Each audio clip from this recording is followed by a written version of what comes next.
Bismillahirrahmanirrahim. Alhamdulillahi Rabbil Alamin. Wabihi nasta'in ala umuri dunya waddin. Asyhadu an la ilaha illallah wa asyhadu anna Muhammadan abduhu wa rasuluh. Allahumma salli ala Muhammad wa ala ali Muhammad.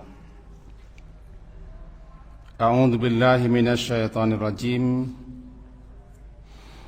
Bismillahirrahmanirrahim. Kadzalika ma atal ladzina min qablihim min rasul illa qalu sahirun aw majnun atawasaw bih bal hum qaumun taghun.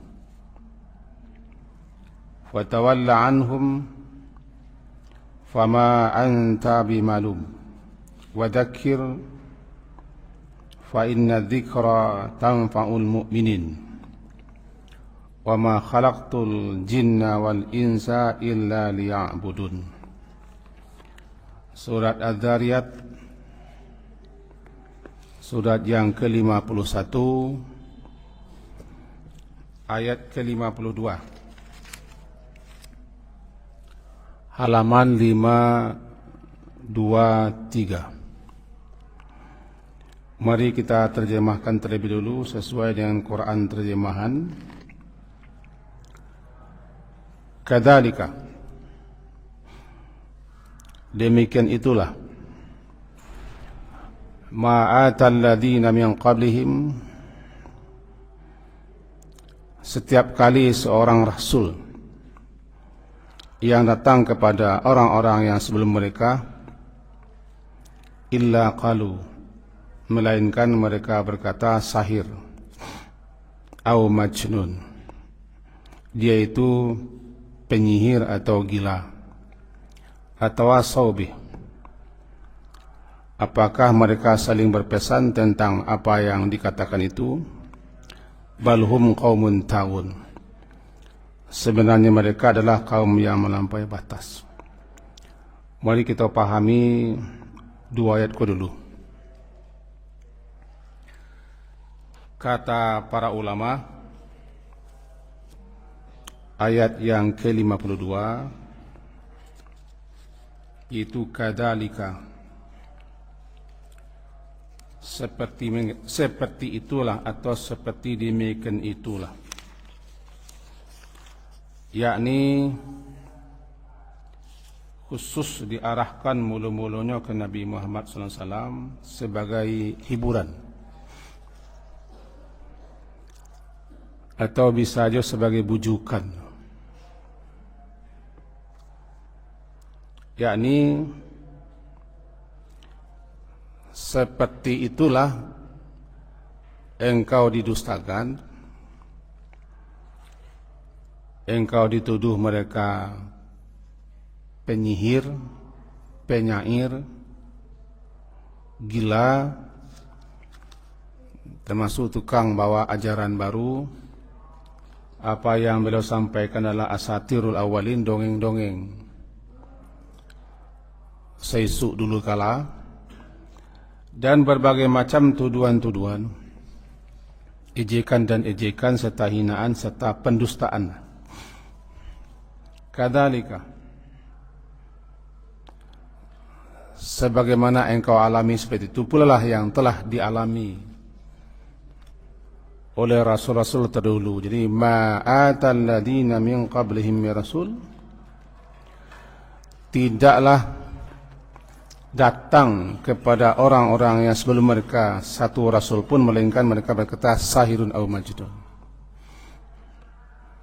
Semenjak zaman Nabi Nuh alaihissalam, di mana beliaulah rasul pertama yang dituduh gila. Malahan istri beliau, sebagaimana yang dikisahkan oleh Imam Ibnu Katsir dan juga oleh As-Sabuni dalam kisah para nabinya, bahwa istri beliau sendiri menuduh beliau gila dan mengatakan kepada orang-orang lain bahwa suaminya sudah gila. Dan Nabi Nuh salah satu rasul yang paling lama berdakwah, alfasanatin illa 50 ama, 1000 tahun kurang 50 tahun. Sepanjang selama itu beliau berdakwah, tuduhan, tudingan, ejekan, olok-olokan, intimidasi yang beliau alami. Terus rasul-rasul berikutnya mengalami hal itu. Kalau begini, tidak satu pun rasul yang diutus sebelummu ya Muhammad, kira-kira begitu, yang tidak mengalami apa yang engkau alami daripada umatnya masing-masing. Dan tuduhan-tuduhan yang dilontarkan, yang diarahkan kepadamu ya Muhammad, itu pun telah dialami oleh para rasul-rasul sebelummu. Ini namanya tasliyahnya lah, hiburannya dan bujukan kepada Nabi SAW. Sekaligus bagi para juru dakwah atau para ulama-ulama pewaris beliau, dai-dai, mubalik-mubalik, atau ujungnya para mubalik, kami-kami ini labai-labai lentera namanya. Sedikit ada cahaya tapi tidak terlalu panjang cahayanya, namanya labai lentera lah. Tentu juga akan mengalami walaupun tidak sama lah. Ujian terberat dialami oleh para rasul, al-anbiya, para nabi-nabi. Terus berikutnya ujian yang diterima lantaran menyampaikan dakwah. Kalau rasul berdakwah kepada umatnya yang kafir, yang musyrik, yang mujrimin, kalau kami penceramah ini bukan kepada orang kafir,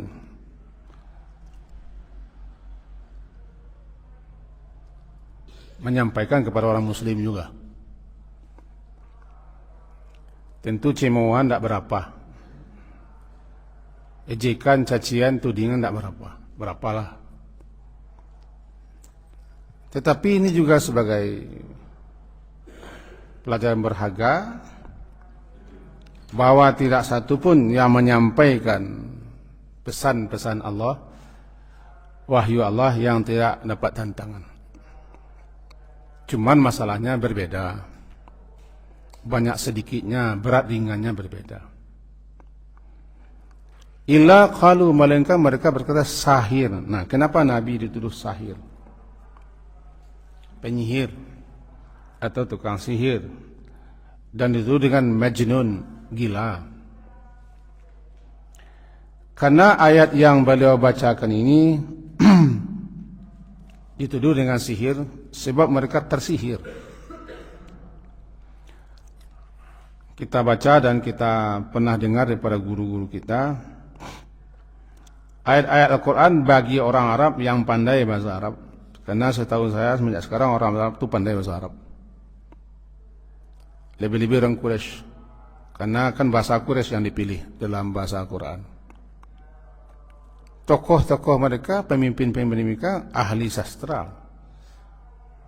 Bahkan setiap tahun ada namanya pertandingan membuat syair.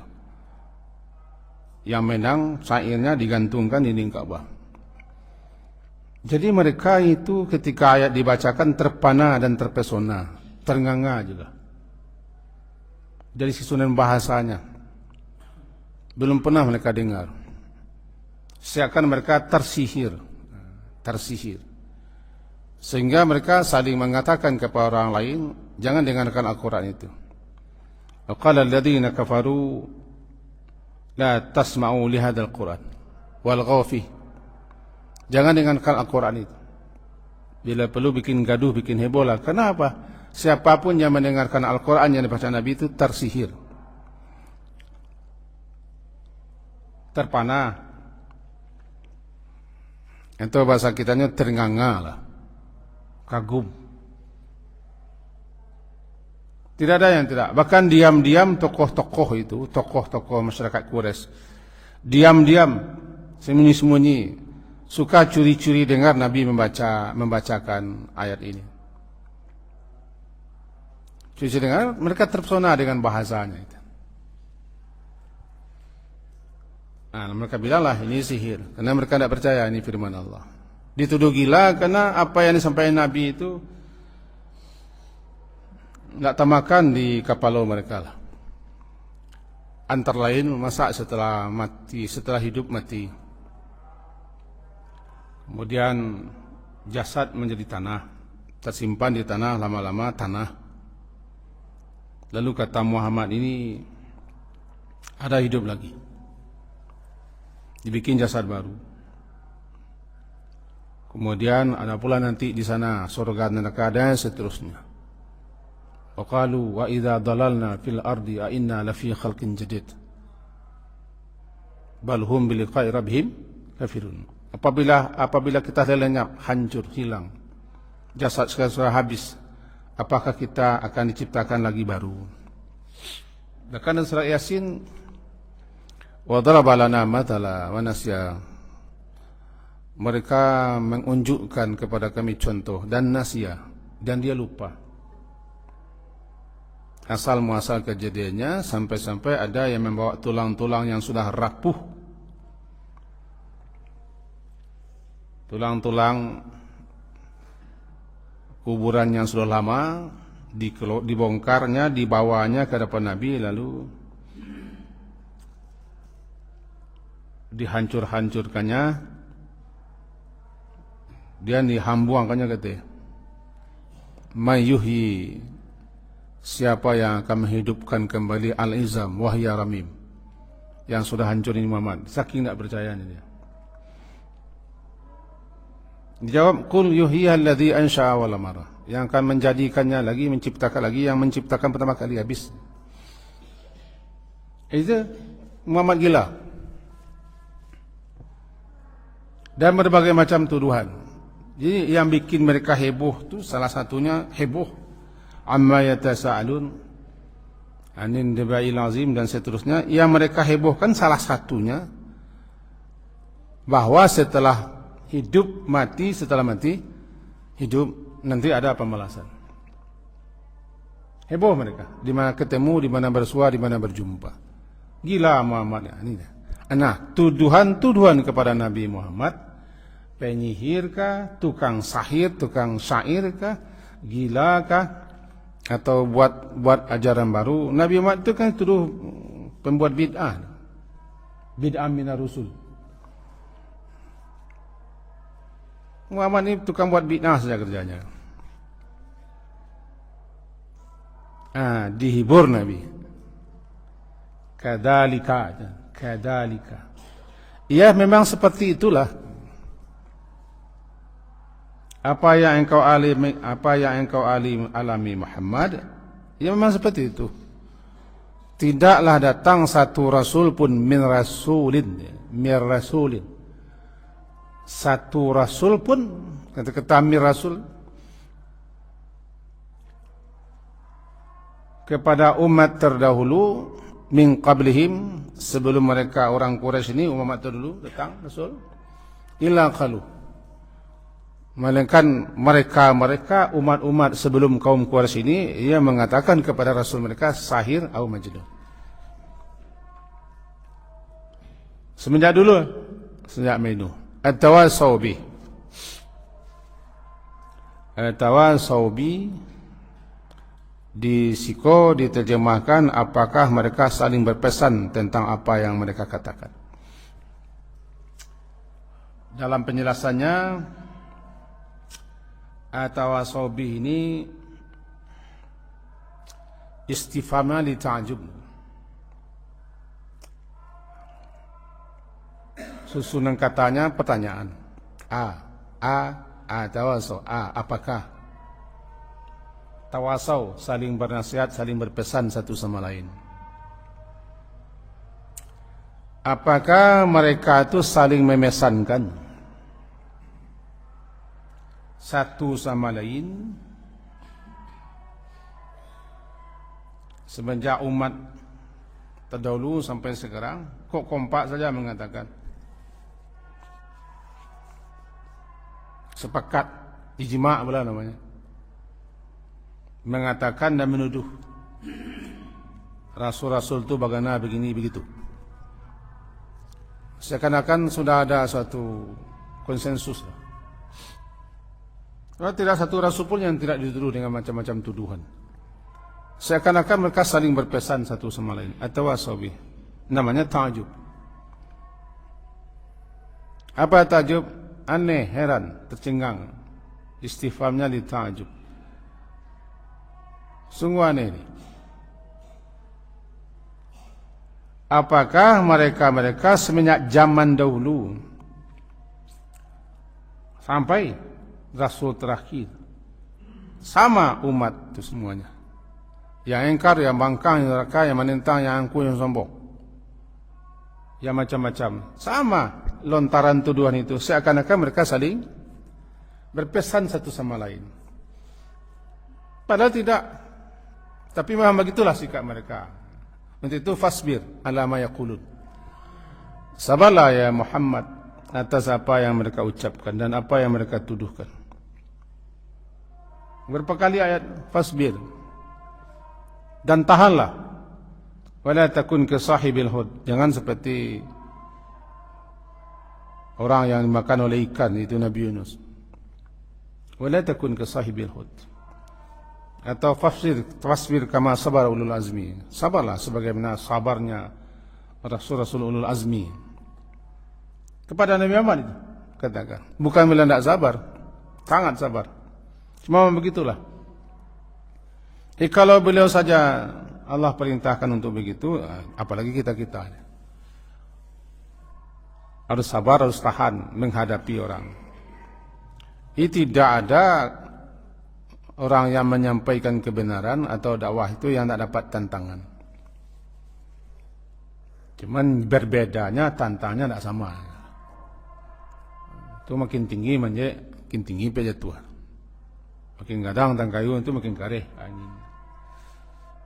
Tak sama. Jumpa saja tantangan. At-tawasau bih. Bal hum qaumun tagun. Diterjemahnya di sini saya baca saja. Sebenarnya mereka adalah kaum yang melampaui batas. Tagun. Ini ada tagun ini.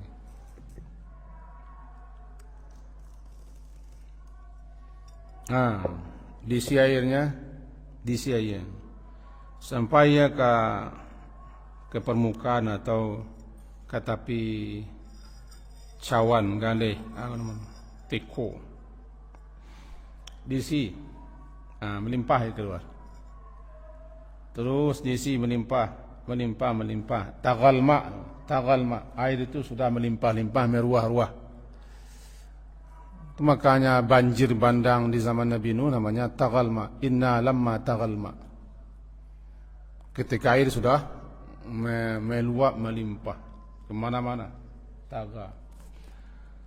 Lalu terpakailah untuk orang yang perangainya melimpah ruah, melampaui batasan-batasan.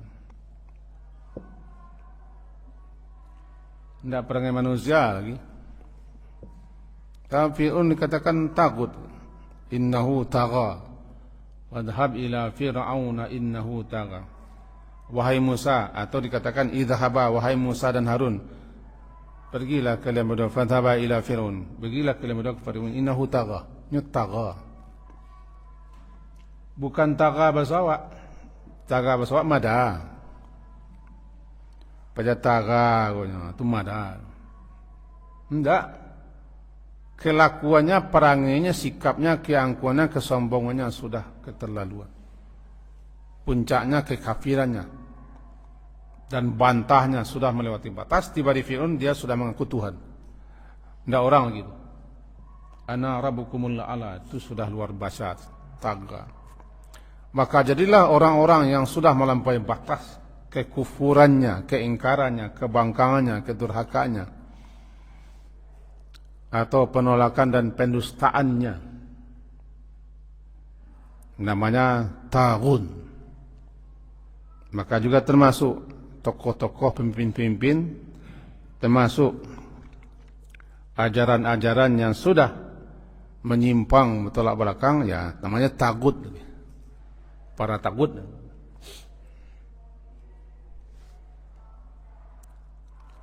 Jadi di sini bal hum qaumun taghun, masih ayat yang ke-53. Bal. Enggak, bukan begitu, bukan, bahkan yang sebenarnya saja mereka itu tidak ada saling berpesan. Mereka belum pernah ijma', belum pernah ketemu. Sebenarnya masing-masing umat itu, mereka adalah kaum yang taghut, kaum yang sudah melampaui batas dalam kedurhakaan, kemaksiatan, penintangan dan kekufuran. Bukan, mereka bukan saling maksiat, tapi seakan-akan mereka itu saling berpesan satu sama lain bahwa siapapun yang Rasul yang datang kepada kalian dipesankan terus-menerus, maka katakan begini, begitu, saling berpesan. Tidak, sebenarnya mereka itu adalah kaum yang taghut, berpesan tidak pernah. Yang ada berpesan seperti itu kaum Nabi Nuh, tapi bukan ke generasi. Dibawanya anaknya, di pangkunya, digendongnya, ke depan Nabi Nuh, tanyakan nak, kau orang gila kau, jangan sampai engkau ikuti. Dipesan juga anaknya, Nuh kau gila. Itu pesan. Bapak-bapak membawa anaknya ke tempat Nabi Nuh, pesannya kepada anaknya, gaik kau jangan ikuti, gaik kau terai, itu pesawat. Kalau istri Nabi Nuh, gitu, setiap di mana Nabi Nuh berada, istrinya juga di situ mengatakan kepada banyak, suami saya ini sudah ini, jangan diikuti. Nih, tidak lurus lah, teleng. Pesan. Tapi yang dituju oleh, apakah setiap umat itu satu sama lain, generasi ke generasi, saling berpesankah? Tidak. Karena mereka belum pernah jumpa, tidak pernah ketemu, tidak pernah meninggalkan rekaman. Cuma seakan kompak. Jadi artinya apa? Artinya memang setiap rasul akan menemui hal itu. Ada yang menentang, ada yang rahka, ada yang kafir, ada yang sombong, ada yang menuduh, ada yang begini. Bahkan ada yang Nabi itu tidak ada pengikutnya kan. Ketika meniti sirat nanti kan ada Nabi itu satu orang saja, Nabi yang melintasi sirat, tidak ada pengikutnya. Ada seorang Nabi melintasi sirat yang dibentangkan ke atas jahanam, diikuti oleh beberapa orang saja. Yang terbanyak kan Nabi Musa, dan yang lebih sangat banyak umat Nabi Muhammad. Itu menjelaskan bahwa umat-umat terdahulu sama dengan umat-umat setelah mereka, sama-sama bangkang. Untuk itu, fatawalla anhum, fama anta bimalum. Fatawalla, maka berpalinglah engkau. Mula-mula kan ke Nabi Muhammad kan, fatawalla, maka berpalinglah engkau anhum, daripada mereka itu ya Muhammad, mula-mulanya Nabi Muhammad. Fama anta bimalum, fama, maka tidaklah engkau ya Muhammad malum, yang dicela, orang yang dicela. Apa ini? Itu beliau diperintahkan berpaling, jangan diapian, jangan dipedulikan orang-orang seperti itu. tinggalkan saja, berpalinglah. Jangan terlalu diambil pusing. Karena dalam beberapa ayat dikatakan Nabi Muhammad itu sedih. Bahkan dalam surah Kahfi, fala'allaka bakhi'un nafsuka ala atharihim illam yu'minu bihadzal hadithi asafa. Disampaikan di situ, boleh jadi engkau membinasakan dirimu ya Muhammad. Saking iba, saking sedihnya. Lantaran sikap daripada masyarakat beliau kaum Quraisy, lebih-lebih orang-orang terdekat beliau.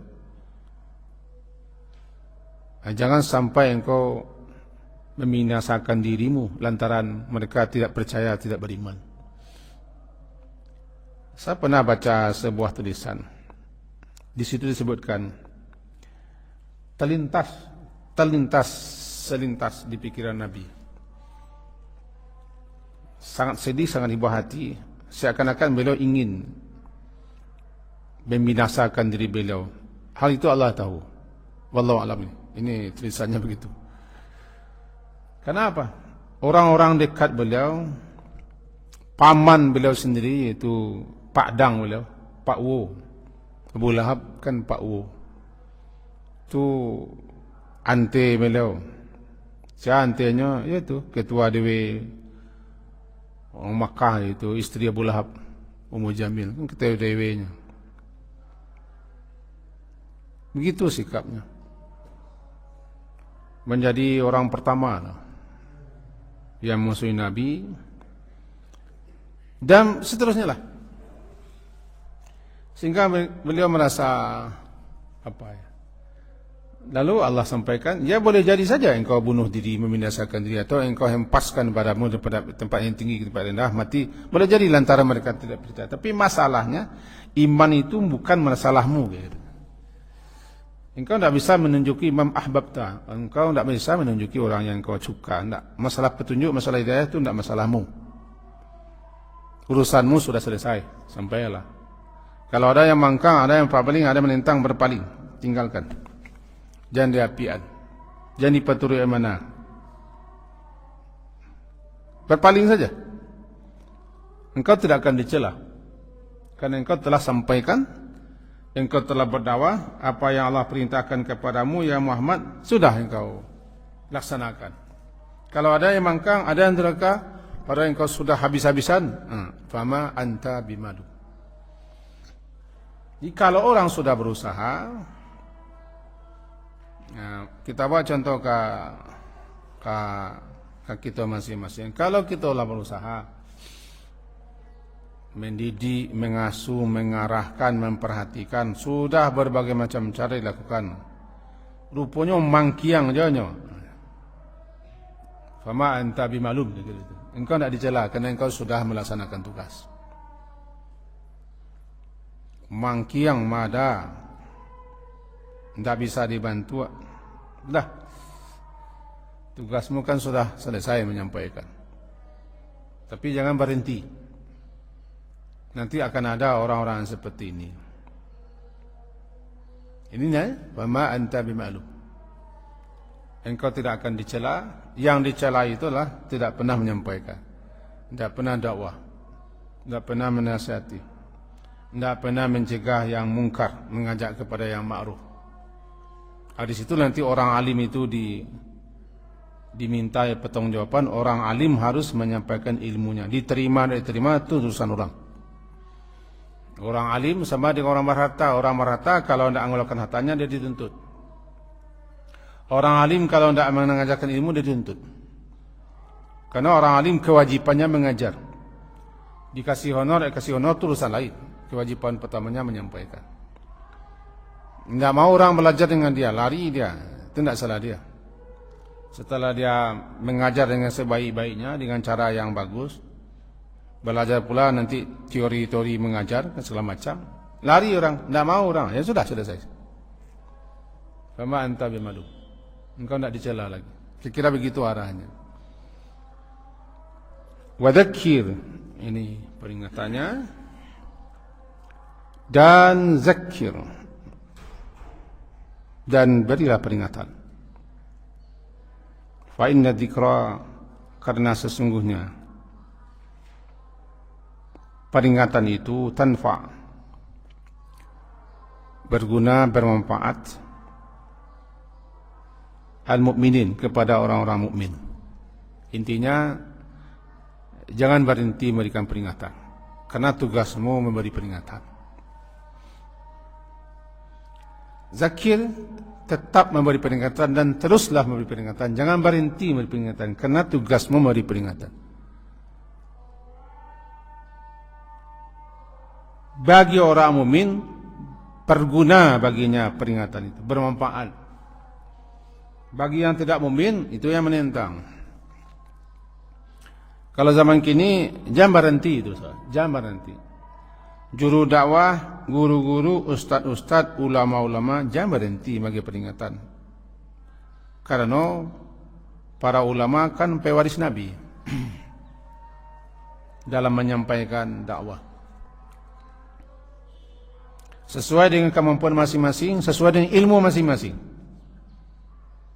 Karena tidak boleh kita menyampaikan dakwah tanpa ilmu. Walaupun satu ayat, tapi yang satu ayat itu harus diilmui juga. Jangan seperti kami dengan kawan-kawan dulu, balighu anni walau ayat, sampai satu ayat. Ya, semangat.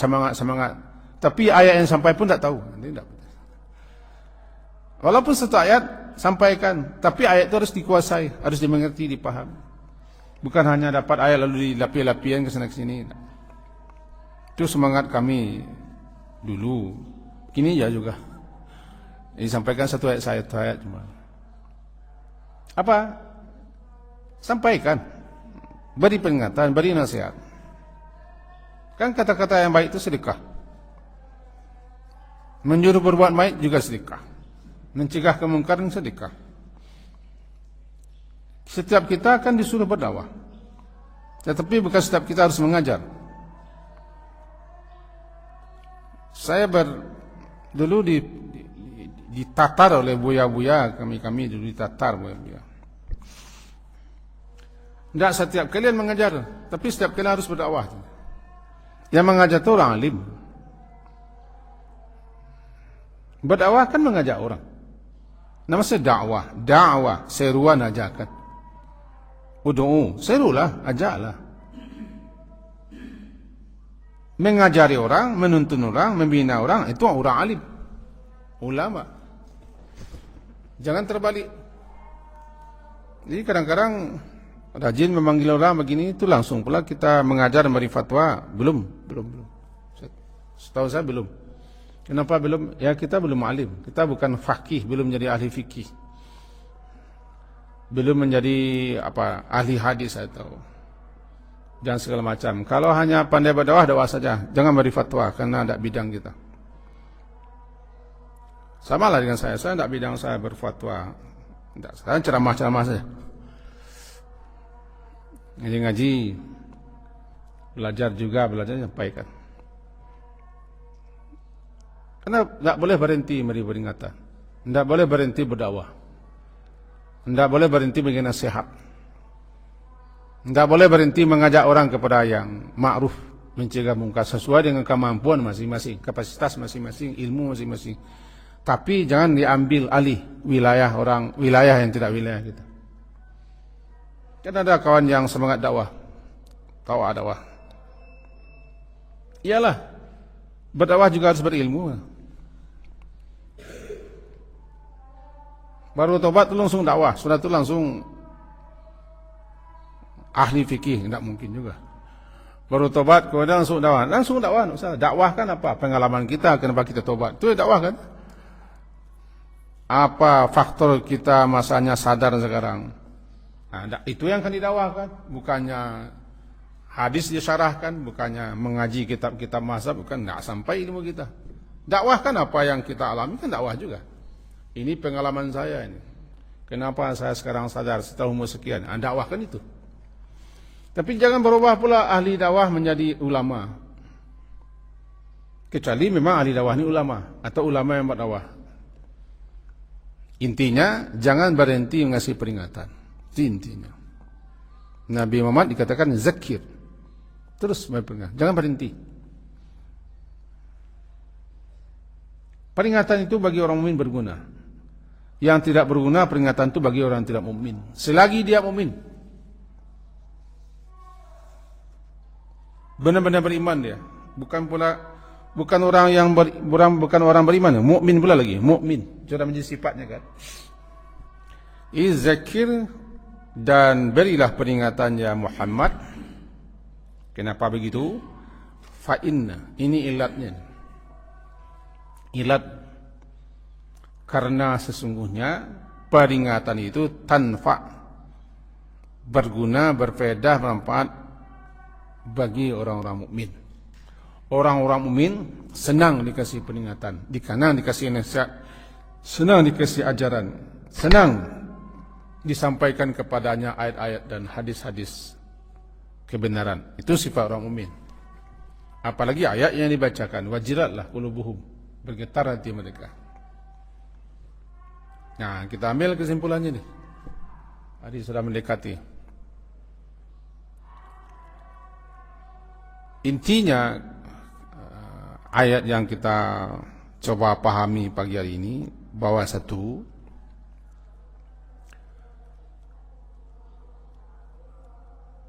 Nabi Muhammad sallallahu alaihi wasallam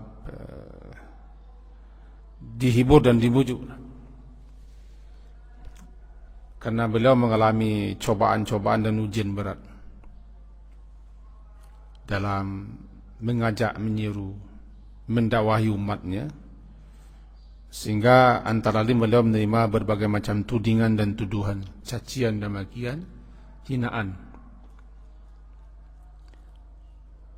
supaya beliau jangan merasa sendirian, seakan-akan hanya beliau yang mengalami. Lalu dibujuk. Nah, seperti itu. Dibujuk beliau. Bukan hanya engkau saja yang mengalaminya Muhammad. Kira-kira begitulah. Wa in yukadzibuka faqad kudzibat rusulun min qablik. Jika engkau didustakan, rasul dulu pun didustakan. Jika ada yang berpaling, umat terdahulu juga berpaling.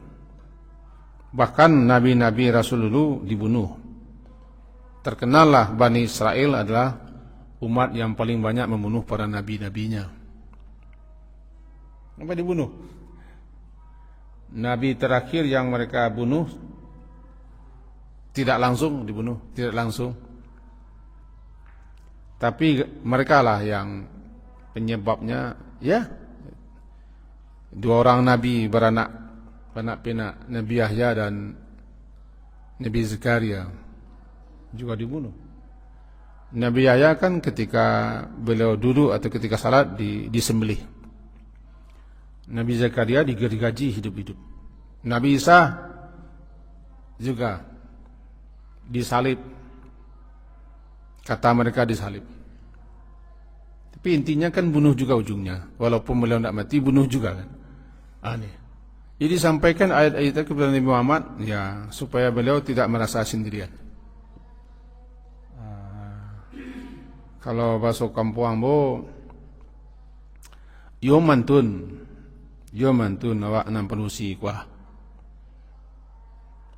Di mana orang produksi yo mantun. Saat dulu tak keko awak produksi kuah. Itu hiburan kepada anak namanya. Supaya anak awak jangan merasa men merasa itu. Semua produksi saat dulu memang yo mantun. Sabar amel awak. Sabar. Yo mantun. Ikan Nabi Muhammad itu ayat kira kedalika seperti itu. Itu satu pelajaran di kita atau di saya. Ya, pasti mendapat cacian, hinaan, tudingan, cemooh itu sudah wajar. Siapapun yang berjuang, siapapun yang menyerukan yang ma'ruf, mencegah yang mungkar, yang berjihad sesuai dengan ilmu kapasitas masing-masing, ada tantangannya. Pasti ada tantangannya. Yang kedua, pesannya di sini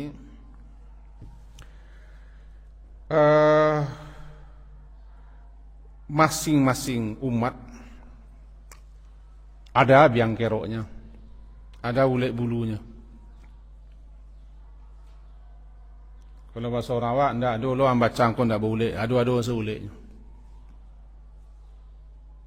adu-adu sebiangnya. Tidak ada 6 mulus itu. 6 mulus tidak ada. Seakan-akan itu sambung bersambung, pesan memesan. Nah, itu harus dipahami. Harus dipahami. Istilahnya kalau berumah di tepi pantai harus sadar, Pak. Nanti ada ombak atau badai. Kalau berumah di tepi tebing harus sadar, Pak. Ada longsor, ada terban dan segala macam. Jadi kalau berdakwah, kalau jadi ini, jadi itu, jadi pasti harus jangan yang manis-manis saja. Ini pasti ada rintangan.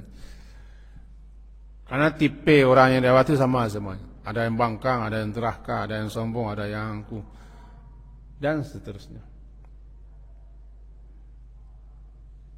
Di sini ada yang takut.